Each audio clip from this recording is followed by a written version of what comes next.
облыс әкімінің грантын тағайындау үшін жергілікті өкілетті органдардың шешімдерімен бекітілген әлеуметтік көмек көрсетудің қағидалары бар. Осы қағидаға сәйкес жүргізіледі. Жаңағы жоғарыда аталып өткен санаттағы топтардан шыққан балалар, яғни жетім балалар, жаңағы мүгедек балалар, олардың атаулы әлеуметтік көмек тағайындау кезінде отбасының жалпы табысы есептелінеді. Яғни отбасының жан басындағы шаққандағы табысы республикалық бюджет туралы заңда бекітілген, ағымдағы жылға бекітілген ең төменгі күнкөріс деңгейінің 3 еселенген мөлшерінен аспайтын болса, яғни биылғы жылы 89 мың теңге болып отыр. Осы 89 мың теңгеден аспайтын болса, ол отбасынан шыққан балалар облыс әкімінің грантына үміткер ретінде құжаттарын өткізе алады.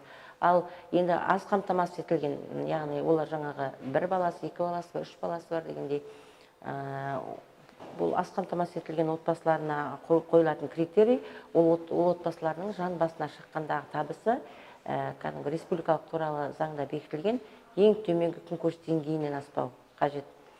Жалпы облыс әкімінің гранты мынау біріншіден ұлттық бірыңғай тестке қатысып, жоғарғы шекті балдан жоғары балл жинаған балалар, жаңағы мемлекеттік грантқа 1-2 балл жетпей қалған балалар негізінен осындай топтағы балаларға тағайындалады.